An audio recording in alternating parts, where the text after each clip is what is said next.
আজ জায়ান বাবাকে নিয়ে স্কুলে যেতে হবে, তাই খুব সকালে ঘুম থেকে উঠে পড়লাম। আর উঠেই তো আমি নাস্তা সেরে আমার বাবাটাকে ঘুম থেকে তুলে রেডি করাতে হবে। হ্যালো এভরিওয়ান, আসসালামু আলাইকুম। কি অবস্থা সবার? সবাই কেমন আছেন? এই তো জায়ান বাবাকে আমি রেডি করে নিতেছি। রেডি করে তারপর খাওয়াবো। ও তো ঘুম থেকে উঠেই স্কুল ড্রেস নিয়ে আসলো আমার কাছে। আম্মু আমাকে স্কুল ড্রেস পরিয়ে দাও। আমার ছেলে তো অনেক বেশি এক্সাইটেড স্কুলে যাওয়ার জন্য। তো রেডি হয়ে এখন ভাবলাম যে ওকে খাওয়াই, ও তো একদম খেতে চায় না। আর আমি সকালবেলা তেমন একটা নাস্তা ওকে করাই না, কারণ ও যেহেতু গ্যাস্ট্রিকের সমস্যা করে, যার কারণে। তো আমি রেডি হয়ে তারপর চলে আসলাম স্কুলের দিকে। আর আমার বাবাটা তো দেখেন, ও চিপস কিনে খেয়ে যাচ্ছে। আর ও যা বায়না করে, ওর বায়নাগুলো কিন্তু আমাকে রাখতে হয়। আমরা চলে আসলাম স্কুলের ধারে। আর আসার পর তো আমি দেখেন, ও আমার চিপস খাচ্ছে আর আমি বসে আছি ওর সামনে।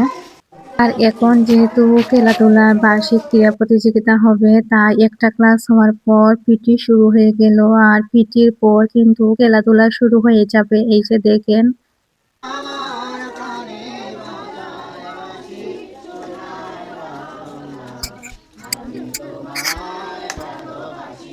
সব বাচ্চারা চলে যাবে মাঠের মধ্যে খেলাতে অংশগ্রহণ করার জন্য। আর যেহেতু এখন বার্ষিক ক্রীড়া প্রতিযোগিতা, আসলে মোটামুটি সব স্কুলে এখন বার্ষিক দৌড় প্রতিযোগিতা আর অন্যান্য খেলা। আমার ছেলেটা তো অনেক বেশি খুশি দৌড় প্রতিযোগিতায় অংশগ্রহণ করার জন্য। ও কিন্তু রেডি হইতেছে খেলার জন্য।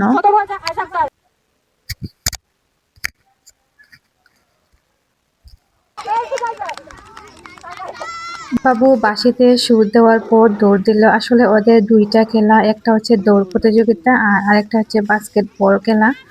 আসলে ও তো আমাকে বলতেছে, আম্মু আমি তো পারলাম না। আমি বললাম, বাবা তুমি তো এই প্রথম প্রথম অংশগ্রহণ করেছো, আস্তে আস্তে তুমি ঠিকই পারবে। তো খেলাধুলা করে এখন কিন্তু ছুটি হয়ে গেল। আসলে জায়ানের স্কুল মর্নিং শিফটে সকাল 10টা থেকে 12টা পর্যন্ত। 12টার দিকে ওর ছুটি হয়ে গিয়েছে। আর এখন আমরা বাসাতে চলে যাচ্ছি। বাসাতে যাওয়ার পর তো টুকটাক অনেকগুলো কাজ করতে হবে। তো মা ছেলে গল্প করতে করতে যাইতেছি। আর এখান থেকে প্রায় 20 মিনিটের রাস্তা আমাদের বাড়ি। বাসায় চলে আসলাম। বাসায় আসার পর সবগুলো রুম কিন্তু আমি পরিষ্কার করে নিলাম। আর দেখেন, এটা হচ্ছে কি আমাদের রান্নাঘর আর ওইটা হচ্ছে কি আমাদের ডাইনিং রুম। টোটাল মোট 7টা রুম। আর 7টা রুমই আপনাদের সাথে আজ শেয়ার করব। যেহেতু আমি আমার বাবার বাড়িতে থাকি, তো বাবার বাড়ির রুমগুলো আপনাদের সাথে শেয়ার করতেছি। বেশিরভাগ সময়ই কিন্তু আমি আমার বাবার বাড়িতে থাকি, যেহেতু আমার শ্বশুরবাড়ির এলাকাতে তেমন একটা সুযোগ সুবিধা নেই। আসলে স্কুল কলেজের সুযোগ সুবিধা না থাকলে যা হয় আর কি, সবকিছুই আছে, বাট স্কুল কলেজ ওদের নিকটের বাইরে আর কি, অনেক দূরে। আর নদীও একটা, যার কারণে আমার খুব ভয় লাগে। আর আমি এই কারণে কিন্তু আমার জায়ান বাবাকে আমার বাবার বাড়ির স্কুলে ভর্তি করিয়েছি। আর বাবার বাড়িতে অনেক ভালো স্কুল আছে। আর আমার শ্বশুর বাড়ির এলাকাতে তেমন একটা স্কুল কলেজের সুযোগ সুবিধা নেই। বাই দ্য ওয়ে, এইটা হচ্ছে গিয়ে আমার রুম। আর আমার রুমটা আপনাদের সাথে দেখাচ্ছি। এইটা হচ্ছে আমার শান্তির নীড়। আসলে বাবার বাড়ি থাকি বলে কি হয়েছে, আমার অনেক ভালো লাগার একটা জায়গা আমার রুম। আর আমি আমার রুমকে সব সময় পরিষ্কার পরিচ্ছন্ন রাখার ট্রাই করি। এটা হচ্ছে একটা বাথরুম। এই বাথরুমটা আমরা ইউজ করি।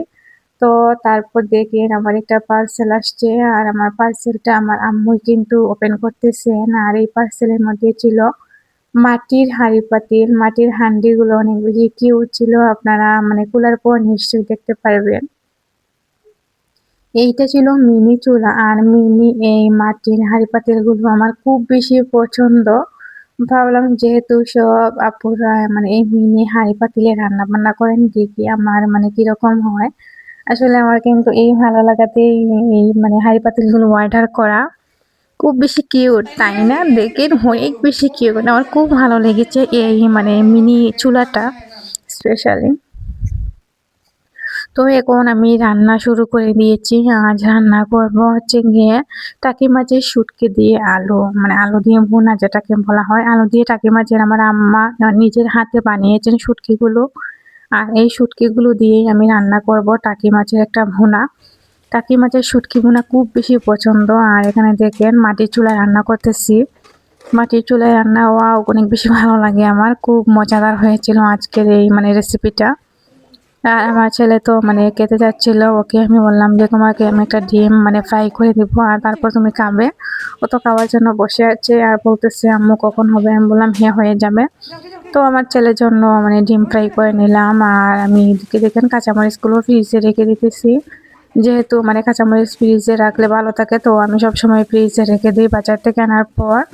আর এখানে ছিল নাগামরিচ, নাগামরিচ দিয়ে খাবো, তো নাগামরিচটা আমি বের করে রেখে দিয়েছি। আর খুব বেশি মানে শুটকি ভুনা হলেই তো আমার মানে খিদা লেগে যায় আগেই, আর আমি তো মানে কখন হবে রান্না তারপর খাবো, মানে এইটি ভাবতেছি। মানে আমার তরকারিটা হওয়ার পর আমি কিন্তু সাথে সাথে খেতে বসে পড়বো। আমার অনেক বেশি পছন্দের একটা রেসিপি টাকি মাছের ভুনা আলু নিয়ে।